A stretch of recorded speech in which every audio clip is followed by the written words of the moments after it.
At the center of this storm stood Emily Harper, a beloved high school English teacher known for her warm smile and dedication to her students. Her husband, William Harper, was a successful financial consultant with a charismatic personality that could charm the coldest of hearts. They seemed like the perfect couple, often seen holding hands at the local farmers market or cheering together at Friday night football games. But appearances can be deceiving, and beneath the veneer of their picture-perfect marriage lay a web of secrets and betrayal. The catalyst for the impending chaos was Emily's younger sister, Olivia Monroe, 10 years Emily's junior. Olivia had always been the wild child of the family, flitting from one adventure to another across the country. Her recent return to Rockford, Illinois had stirred up old tensions and awakened new desires. As the Harper family prepared for their annual autumn gathering, an event that typically brought joy and togetherness, little did they know that this year's reunion would end in bloodshed. Emily Harper was born and raised in Rockford, the eldest of two daughters. She had always been the responsible one, the rock upon which her family relied. From a young age, Emily showed a passion for literature and a natural talent for teaching. She excelled in her studies at Rockford High, where she would later return as an educator after graduating with honors. Emily attended the University of Wisconsin-Madison, earning a degree in English literature. Her college years were marked by academic achievement and a growing sense of independence. Yet the pull of home remained strong, and upon graduation, she returned to Rockford to begin her teaching career. It was during her first year of teaching that Emily met William Harper. She was 23, idealistic, and instantly captivated by his confident charm. Their courtship was a whirlwind of romantic gestures and shared dreams. William spoke of building a life together in Rockford, of raising a family in the town they both loved. Emily, who had always valued stability and community, fell deeply in love with both the man and the future he promised.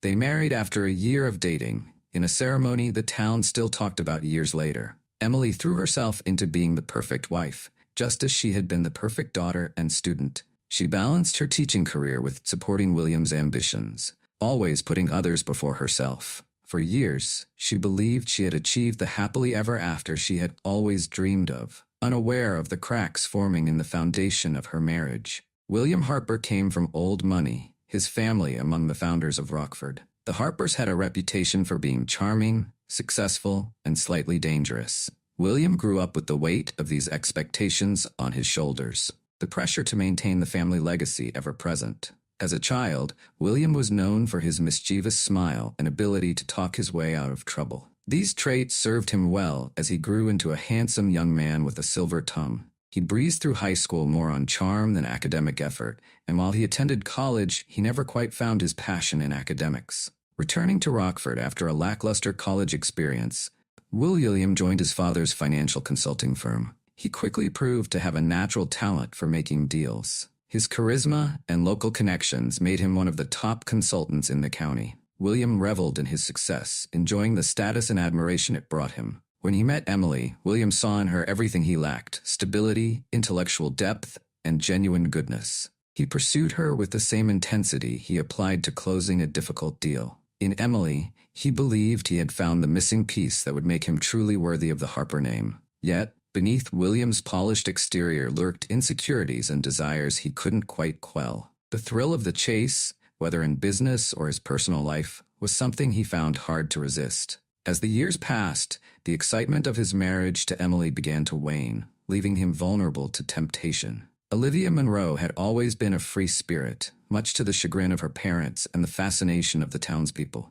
10 years younger than Emily, she grew up in her sister's shadow, constantly compared to the golden child of the family. Where Emily was studious and responsible, Olivia was creative and impulsive. After a tumultuous adolescence marked by rebellious behavior and family arguments, Olivia left Rockford the day after her high school graduation. For years, she drifted from city to city, taking odd jobs and chasing dreams of becoming an artist. Her family received sporadic updates: a postcard from Seattle, a phone call from Miami, always with the promise that she was on the verge of something big. Olivia's return to Rockford came as a surprise to everyone, including herself. At 28, with her dreams of artistic success unfulfilled and her savings depleted, she found herself back in her childhood bedroom. She took a job as a barista at the local coffee shop, her exotic experiences and worldly attitude causing quite a stir among the locals. Readjusting to small-town life was a challenge for Olivia. She felt stifled by the familiarity and judgment she perceived from every corner. It was in this state of restlessness and vulnerability that she reconnected with her brother-in-law, William, setting in motion the events that would lead to tragedy. The first inkling of trouble came to Emily on a mundane Tuesday afternoon. She was grading papers in her classroom, the autumn sun casting long shadows across the empty desks, when she noticed a text message notification on William's linked iPad, which he had left at home. It was from Olivia, a simple message that read, "Can't wait to see you later. Same place." The words themselves were innocent enough, but something about the tone set off alarm bells in Emily's mind. Over the next few weeks, Emily found herself paying closer attention to the little details she had previously overlooked. William's late nights at the office became more frequent. He was protective of his phone, always keeping it face down or in his pocket. Olivia, who had been a frequent visitor to their home since her return, suddenly became scarce, offering vague excuses when invited to family dinners. Emily tried to rationalize these changes, telling herself she was being paranoid. The definitive proof came on a rainy Saturday afternoon. Emily had decided to surprise William at his office, thinking she might convince him to knock off early and enjoy a rare weekend together. As she approached the financial consulting firm, she saw William's car parked in its usual spot.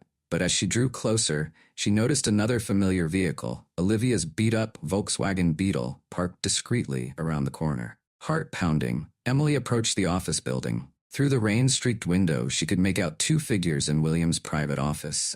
They were embracing, their silhouettes merging into one. As Emily watched, frozen in disbelief, her world shattered. Emily didn't confront them. Instead, she retreated to her car, her mind a whirlwind of emotions. Anger, betrayal, and a deep, aching sadness warred within her. She drove aimlessly for hours, eventually finding herself parked at the edge of Lake Geneva, where she and William had shared their first kiss. As the reality of the situation sank in, Emily's initial shock gave way to cold, calculated anger. Memories flooded her mind. William's late nights, Olivia's awkward behavior, the knowing looks she had dismissed from town gossips. How long had this been going on? How could her own sister, her flesh and blood, betray her like this? In that moment, staring out at the still waters of the lake, something shifted inside Emily. The kind, forgiving teacher was replaced by a woman scorned, determined to make the betrayers pay for their actions. She thought of the upcoming family gathering, an event that had always been a source of joy. Now it presented an opportunity, a chance to expose William and Olivia's deceit in front of everyone they knew. As Emily drove home, her mind was already formulating a plan. The annual Harper family gathering would be the perfect stage for her revenge. Little did she know, her decision would set in motion a chain of events that would end in tragedy. In the days following her discovery, Emily moved through her daily routine like a ghost, her mind constantly churning with plans for revenge. She maintained a facade of normalcy, smiling at her students, exchanging pleasantries with colleagues, and even managing civil conversations with William. But beneath this calm exterior, a storm was brewing. Emily's plan centered around the annual Harper family gathering, scheduled for the following weekend. It was a tradition that brought together extended family and close friends, a celebration of togetherness that now seemed like a cruel joke to Emily. She decided this would be the perfect setting for her grand revelation. Her preparations were meticulous. First, she gathered evidence. Screenshots of text messages she had managed to retrieve from William's iPad, credit card statements showing suspicious purchases, and even a few photos she had discreetly taken of William and Olivia together in town. She compiled these into a folder, a dossier of betrayal that she planned to dramatically reveal at the gathering. Next, Emily carefully crafted her approach. She would wait until dinner was in full swing, when everyone was relaxed and slightly buzzed from the flowing wine. She would stand to make a toast, a tradition she had always participated in, praising family and love. But this year, her words would be laced with venom, culminating in the exposure of William and Olivia's affair. As she plotted, Emily grappled with moments of doubt and guilt. Was she going too far? Would public humiliation solve anything? But each time these thoughts surfaced, she remembered the sight of William and Olivia embracing, and her resolve hardened. The night before the gathering, Emily sat alone in her study, rehearsing her speech and steeling herself for what was to come. She felt a mix of anticipation and dread, knowing that once she set her plan in motion, there would be no going back. Her life, and the lives of those around her, would be forever changed. As she finally went to bed, lying next to the husband who had betrayed her, Emily felt a sense of grim satisfaction. Tomorrow, the truth would come out. Tomorrow, William and Olivia would face the consequences of their actions. Little did Emily know, her quest for justice would spiral out of control, leading to an outcome more tragic than she could have ever imagined. The day of the Harper family gathering dawned bright and clear, a beautiful autumn Saturday that belied the storm about to break. Emily rose early, her stomach in knots as she began preparing for the event. William, oblivious to what was coming, whistled cheerfully as he set up tables in the backyard. As the afternoon wore on, family members began to arrive. Uncle Robert and Aunt Helen were first, bringing their famous apple pie and boisterous laughter. Cousins followed, Matthew with his new wife, Catherine, and Jessica with her 3 rambunctious children. Family friends trickled in, each adding to the growing atmosphere of celebration. Emily greeted each arrival with a strained smile, her eyes constantly darting to the driveway, waiting for Olivia to appear. When her sister finally arrived, fashionably late as usual, Emily felt a surge of anger so strong it nearly took her breath away. Olivia looked radiant in a flowy sundress, her carefree smile a stark contrast to Emily's inner turmoil. William's reaction to Olivia's arrival didn't go unnoticed by Emily. His eyes lingered a moment too long, his hug a second too tight. Emily's hand tightened around her glass of lemonade, the only outward sign of her roiling emotions. The stage was set, the players all in place. Now it was only a matter of time. As the sun began to set, casting a golden glow over the gathering, the family settled around the long table in the backyard. The air was filled with the aroma of grilled meats, fresh bread, and Aunt Helen's apple pie. Wine flowed freely, loosening tongues and brightening cheeks. Emily sat at one end of the table, William at the other, with Olivia seated strategically between them. Throughout the meal, Emily watched their interactions with hawk-like intensity. She noticed the subtle glances, the way their hands brushed when passing dishes, the inside jokes that elicited quiet laughter. The conversation ebbed and flowed around her, but Emily barely participated. She nodded at appropriate times, forced laughter when expected, all while a countdown ticked in her head. Her hand occasionally strayed to her pocket, where the folder of evidence sat like a ticking time bomb. As the main course was cleared away and dessert was brought out, the tension around Emily became palpable. Uncle Robert, always perceptive, asked if she was feeling all right. Emily assured him she was fine, just a bit tired from all the preparations. William, from the other end of the table, raised an eyebrow in concern but didn't press the issue. Olivia, perhaps sensing the undercurrent of tension, became increasingly nervous. She laughed too loudly at jokes, spilled wine on her dress, and kept glancing at Emily with a mix of guilt and apprehension. As Aunt Helen began serving her apple pie, Emily knew the moment had come. She stood slowly, wineglass in hand, and gently tapped it with a spoon. All eyes turned to her, expecting the usual heartwarming toast about family and love. Instead, they were about to witness the unraveling of everything the Harper family held dear. Emily's voice, when she began to speak, was calm and measured, betraying none of the turmoil within. She started by thanking everyone for coming, for being part of the Harper family tradition. She spoke of love, loyalty, and trust, values that had been the bedrock of their family for generations. Then, her tone shifted. "I've always believed in the strength of our family," she said, her eyes locking onto William. "But sometimes the people we trust the most are the ones who betray us in the worst ways." A hush fell over the gathering. William's face drained of color as he realized what was happening. Olivia, seated between them, began to tremble visibly. With deliberate slowness, Emily reached into her pocket and withdrew the folder. From it, she produced copies of text messages, credit card statements, and photos. Her voice grew harder as she laid out the evidence of William and Olivia's affair, detailing their secret meetings and lies. The reactions around the table ranged from gasps of shock to muttered denials. Aunt Helen's hand flew to her mouth, while Uncle Robert's face darkened with anger. The children, sensing the adult tension, fell unusually quiet. William attempted to interject, to offer some explanation, but Emily silenced him with a look of pure venom. Olivia, tears streaming down her face, made no attempt to deny the accusations. As Emily's revelation reached its crescendo, she turned to address the entire gathering. "This is the truth of our perfect family," she declared, her voice shaking with emotion. "This is what becomes of trust and loyalty in the Harper household." With those final words, Emily tossed the contents of the folder onto the table, where the damning evidence scattered among half-eaten plates of apple pie. The idyllic family gathering had been shattered, replaced by a tableau of shock, betrayal, and impending chaos. The silence that followed Emily's revelation was deafening, broken only by the sound of a fork clattering to the ground. Then, as if a dam had burst, chaos erupted around the table. Aunt Helen let out a wail of disbelief,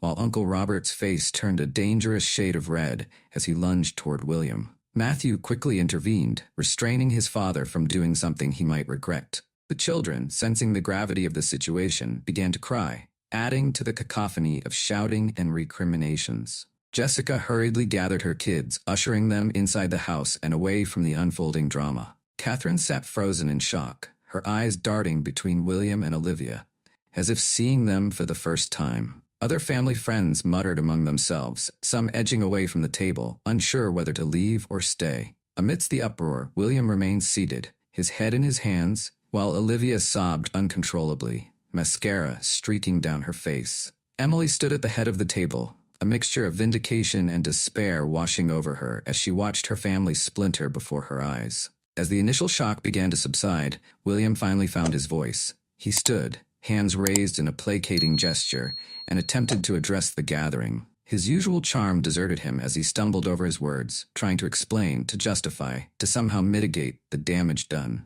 Emily cut him off, her voice cold and sharp as steel. She demanded to know how long the affair had been going on, how they could betray her so callously. Olivia, still sobbing, choked out that it had started shortly after her return to Rockford, that she never meant for it to happen. The confrontation quickly devolved into a three-way shouting match. William accused Emily of emotional neglect, of being more devoted to her students than to their marriage. Emily fired back, listing all the sacrifices she had made for him, the dreams she had put on hold to support his career. Olivia, caught between them, alternated between pleading for forgiveness and defending her actions. She spoke of feeling lost, of the connection she had found with William, of mistakes made in moments of weakness. Their words became weapons, each accusation and counter-accusation drawing blood. Years of unspoken resentments and buried feelings erupted to the surface. Emily revealed her suspicions of other affairs, her growing disillusionment with their life together. William, his composure crumbling, admitted to feelings of inadequacy, of constantly striving to live up to the Harper family name. As the argument reached a fever pitch, Uncle Robert intervened, physically placing himself between William and Emily. His booming voice cut through the chaos, demanding that everyone take a step back and calm down. In the momentary lull that followed Uncle Robert's intervention, no one noticed Aunt Helen quietly making her way to the kitchen. When she returned, clutching something behind her back, her usually kind face was contorted with rage. Before anyone could react, Aunt Helen lunged at Olivia, swinging a heavy cast-iron skillet.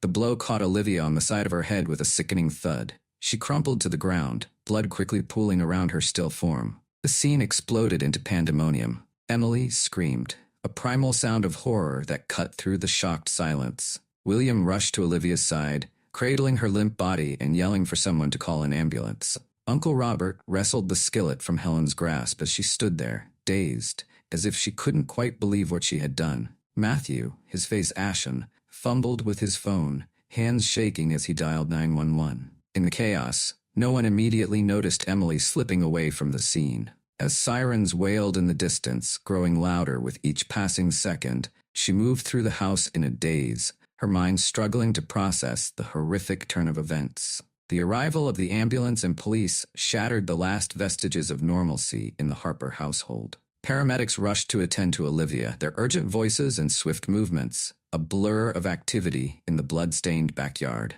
The police, responding to reports of a violent disturbance, began cordoning off the area and separating family members for questioning. Olivia, still unconscious, was quickly loaded into the ambulance. The paramedics worked feverishly as they sped toward Rockford General Hospital, fighting to stabilize her condition. William, his shirt stained with Olivia's blood, insisted on riding in the ambulance, his face a mask of guilt and fear. Back at the house, the police struggled to piece together the events of the evening. Family members, still in shock, gave conflicting accounts. Aunt Helen, the attack's perpetrator, sat silently in a police cruiser, her vacant stare a stark contrast to her earlier rage. As the chaos unfolded, a chilling realization swept through the gathering. Emily was nowhere to be found. Initial assumptions that she had accompanied Olivia to the hospital proved false. Panic began to set in as family members and police searched the house and surrounding property, calling Emily's name with increasing desperation. It was Matthew who made the grim discovery.